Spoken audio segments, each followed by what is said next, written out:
नमस्कार दोस्तों, स्वागत है आप सभी का हमारे यूट्यूब चैनल में। और फ्रेंड्स, इस वीडियो में हम कोस्ट गार्ड, डीबीजीडी और यांत्रिक की आने वाली बैच के लिए जीके का बहुत ही इंपॉर्टेंट प्रैक्टिस सेट देखेंगे। इस वीडियो में हम 25 क्वेश्चंस करेंगे और 25 क्वेश्चन में से आपके कितने क्वेश्चन सही आते हैं आप हमें कमेंट करके बताना मत भूलना। तो चलिए स्टार्ट करते हैं आज के वीडियो को। अगर आप कोस्ट गार्ड, डीबीजीडी या फिर यांत्रिक की प्रिपरेशन कर रहे हो तो आप हमारे चैनल के साथ जुड़ सकते हो, और चैनल के साथ जुड़ने के लिए आपको चैनल को सब्सक्राइब करना पड़ेगा। तो ठीक है, चलिए स्टार्ट करते हैं। तो पहला क्वेश्चन है आपके सामने, ग्रीनविच मीन टाइम से भारत का समय है, यानी कितना आगे है, पीछे है, या फिर आपको बताना है। तो आपके सामने ऑप्शंस लिखे हुए हैं, तो इसका सही आंसर हो जाएगा ऑप्शन नंबर सी, अब 5.5 घंटा आगे है। ठीक है, 5.30 मिनट्स आगे है। क्वेश्चन नंबर सेकंड है, यानी दूसरा क्वेश्चन है, विमान वाहक पोत एडमिरल गोर्स्को किस देश से खरीदा है। तो आपको बताना है, थोड़ा सा क्वेश्चन हार्ड क्वेश्चन है ये। तो इसका आंसर हो जाएगा बी, रूस। यानी ये हमने कहाँ से खरीदा है, भारत ने रूस से खरीदा है। क्वेश्चन नंबर 3 है, भारत के मुख्य न्यायाधीश की नियुक्ति कौन करता है। हमारे जो चीफ जस्टिस होते हैं उनकी नियुक्ति कौन करता है। तो उनकी नियुक्ति करता है मेरे भाई राष्ट्रपति, उनकी नियुक्ति करते हैं। तो इसका सही आंसर हो जाएगा सी। ठीक है, कंफ्यूज मत होना प्रधानमंत्री से, प्रधानमंत्री नहीं नियुक्ति करते, राष्ट्रपति करते हैं। तो क्वेश्चन नंबर 4 आपके सामने लिखा है, लोकसभा में किस राज्य के सबसे अधिक सदस्य हैं। तो आपको बताना है लोकसभा में किस राज्य के सबसे अधिक सदस्य है। तो इसका सही आंसर हो जाएगा Uttar Pradesh. Option number D के सबसे अधिक सदस्य है, लगभग 80, अगर मुझे करेक्ट करना कमेंट बॉक्स में, 80 सीट्स लोकसभा की उत्तर प्रदेश में आती है। तो सबसे ज़्यादा सीटें कहाँ पे है, उत्तर प्रदेश में। क्वेश्चन नंबर 5 है, असहयोग आंदोलन किसके नेतृत्व में आरंभ किया गया था। तो आपको बताना है नॉन कोऑपरेटिव मूवमेंट किसके नेतृत्व में आरंभ करा गया था। तो इसका सही आंसर हो जाएगा option number A, Mahatma Gandhi ji के नेतृत्व में असहयोग आंदोलन 1920 के आसपास शुरू करा था। ठीक है, तो क्वेश्चन नंबर 6 आपके सामने दिया है। क्वेश्चन नंबर 6 है, भारत में वोट डालने वाले व्यक्ति की न्यूनतम आयु कितनी निर्धारित की गई है। आपको बताना है कि हमें वोटिंग राइट जो है वो हमें कितनी मिनिमम वोटिंग राइट जो है हमारे पास कितनी मिनिमम एज होने के बाद आता है। ठीक है, तो वोटिंग राइट हमें 18 वर्ष की उम्र जब हो जाती है तब हमें भारत में वोटिंग राइट मिलता है, यानी वोट डालने की जो अधिकार होता है वो प्राप्त होता है। तो क्वेश्चन नंबर 7 है, बांग्लादेश की मुद्रा क्या है। तो बढ़िया क्वेश्चन है और इजी क्वेश्चन है, आपके एग्जाम में आ सकता है। तो बांग्लादेश की मुद्रा आपको बताना है। ऑप्शन है आपके सामने, ऑप्शन ए है रुपया, option B taka, option taka, और option C dollar, option D baht. तो इसका सही आंसर हो जाएगा मेरे भाई क्या, टक्का। बांग्लादेश की मुद्रा है टक्का, तो इसका ऑप्शन बी ठीक हो जाएगा। अब मैं आपको क्वेश्चन पूछता हूँ कि बांग्लादेश की राजधानी क्या है, ये आप मुझे कमेंट बॉक्स में बता सकते हैं। तो क्वेश्चन नंबर 8 है मेरे पास, निम्नलिखित में से वह खेल कौन सा है जिसमें फ्री थ्रो दी जाती है। तो फ्री थ्रो जो शब्दावली है आपको बताना है कि वो किस खेल से संबंधित है। तो क्वेश्चन नंबर 8 के लिए आपका आंसर क्या होगा। तो इसके लिए आपका आंसर हो जाएगा बी, यानी सॉरी ए, यानी बास्केटबॉल।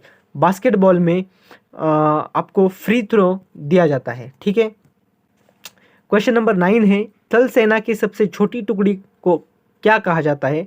तो स्थल सेना की सबसे छोटी टुकड़ी को हमारे पास प्लेटून कहा जाता है। तो ऑप्शन ए आपका सही हो जाएगा, यानी प्लेटून सबसे छोटी टुकड़ी होती है। फिर उससे ऊपर ऐसे हमारी जो स्थल सेना है उसकी रचना की जाती है, जिसमें फाइल, रेजिमेंट, कोर, फिर कमांड फिर आते हैं। और आपके पास क्वेश्चन नंबर 10 है, भूमध्य रेखा कितने अक्षांश से होकर गुजरती है। तो भूमध्य रेखा जो होती है, तो भाई भूमध्य रेखा आपको बताना है कि कितनी अक्षांश से होती हुए गुजरती है। तो ये 0 डिग्री लैटिट्यूड से होते हुए गुजरती है। तो भूमध्य रेखा क्या होती है। तो भूमध्य रेखा पृथ्वी पर खींची गई एक काल्पनिक अक्षांश रेखा होती है जो 0 डिग्री लॉन्गिट्यूड यानी अक्षांश रेखा से गुजरती है। अब मैं अगर बात करूं तो उत्तर में, अगर उत्तर गोलार्ध में 23 से ही 1/2 या फिर 23.5 डिग्री अक्षांश रेखा की बात करें तो उसको क्या कहा जाता है, तो उसका कहा जाता है कर्क रेखा, जो भारत के 8 राज्यों में से गुजरती है। ये भी क्वेश्चन आपके एग्जाम में बार बार पूछा जाता है। अगर दक्षिण गोलार्ध की बात करें तो वह भी 23.5 डिग्री दक्षिण अक्षांश रेखा को मकर रेखा या फिर ट्रॉपिक ऑफ कॉर्पिकॉन कहा जाता है। तो कहाँ से तो इसको कहते हैं मकर रेखा, मकर रेखा, ठीक है। ये मकर रेखा, भूमध्य रेखा, फिर ये कर्क रेखा। तो ये आपको सारी रेखाएं याद होनी चाहिए।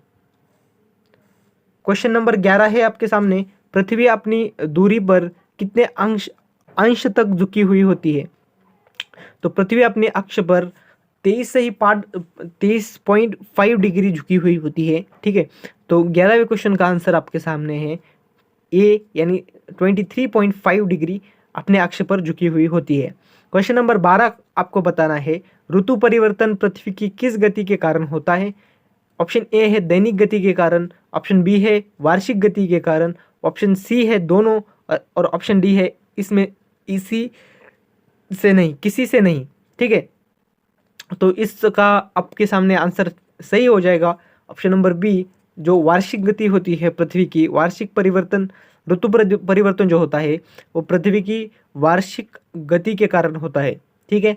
तो क्वेश्चन नंबर 13 आपके सामने दे रखा है।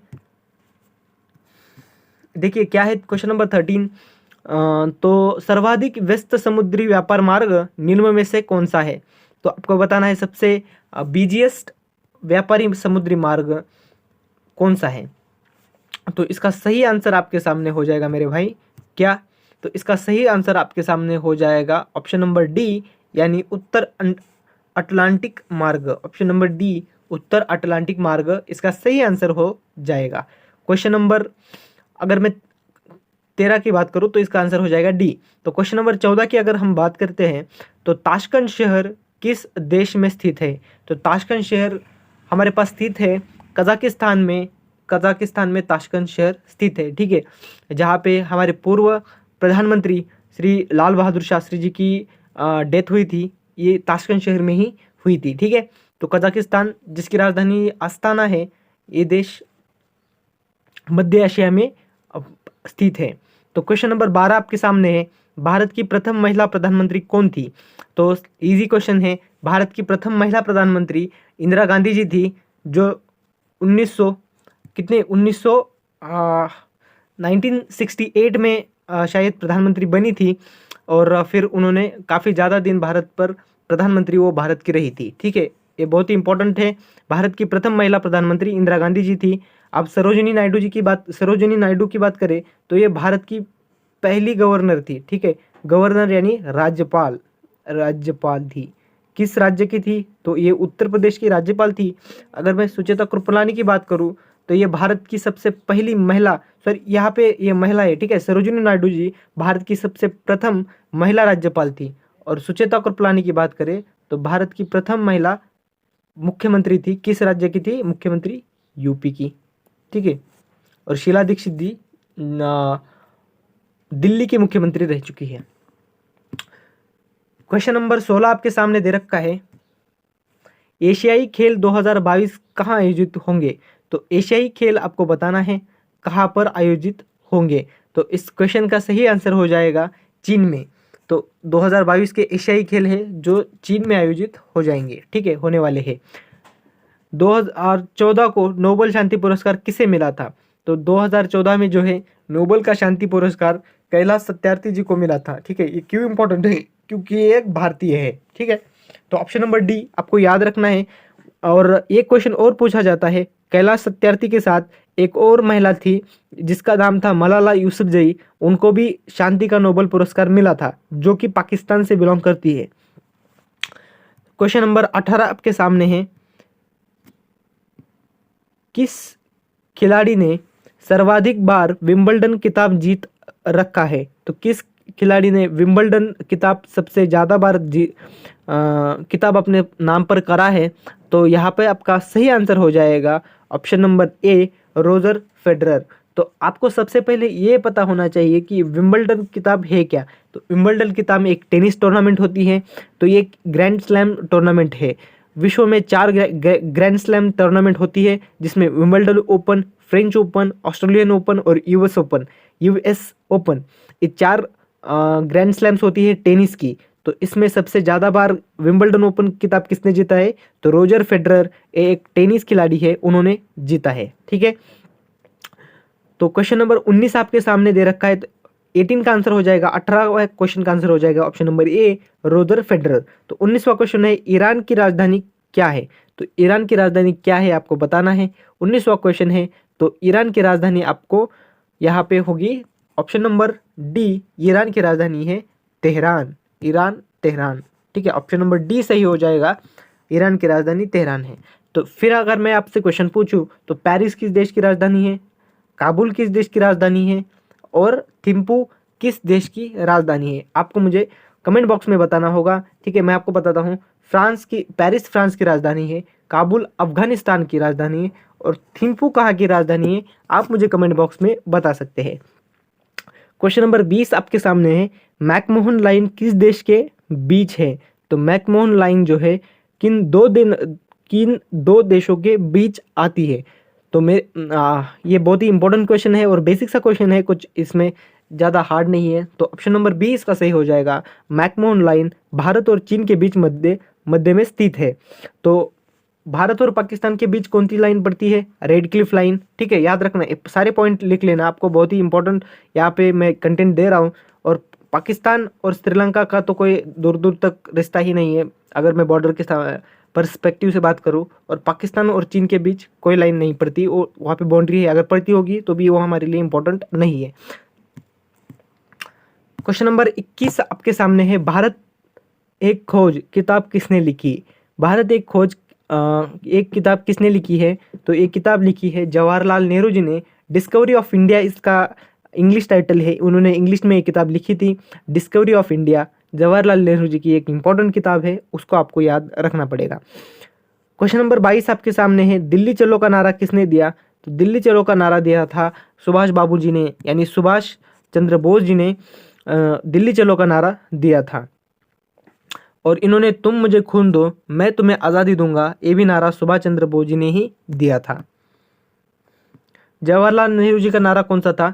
तो आराम हराम है, ये इनका नारा था। क्वेश्चन नंबर 23 है, जब तक आप जीके को लिंक करके नहीं पढ़ते तब तक आप जीके में इंप्रूव नहीं कर सकते और उसमें मार्क्स नहीं ले सकते। ठीक है, क्वेश्चन नंबर 23 आपके सामने है, वाराणसी किस नदी पर स्थित है? तो वाराणसी आपको बताना है किस नदी पे स्थित है। क्वेश्चन नंबर 30 का आंसर सही हो जाएगा। तो वाराणसी जो शहर है वो गंगा नदी पे स्थित है। ठीक है, 24वां क्वेश्चन आपके सामने है, वेद कितने हैं? तो वेद हमारे पास बिल्कुल आसान सा क्वेश्चन, 4 वेद है। कौन कौन से? ऋग्वेद, यजुर्वेद, अथर्ववेद और कौन सा? सामवेद। कितने वेद है? 4 वेद है, यजुर्वेद, ऋग्वेद, सामवेद और अथर्ववेद, ये 4 वेद हमारे पास है। तो 25वां क्वेश्चन है, लास्ट क्वेश्चन है इस प्रैक्टिस सेट का। तो भारत में पहली रेल कब चली थी? तो आपको बताना है भारत में पहली रेल चली थी ऑप्शन नंबर बी, बहुत ही इंपॉर्टेंट क्वेश्चन है, और 1853 में लॉर्ड डलहौजी के शासनकाल में ठाणे से मुंबई तक पहली रेल चली थी। ठीक है, 1853 में। तो इस वीडियो में इतना ही था भाई लोग। तो मिलते हैं आपसे अगली वीडियो में, तब तक के लिए thank you for watching this video. तो चैनल को सब्सक्राइब कर देना अगर आप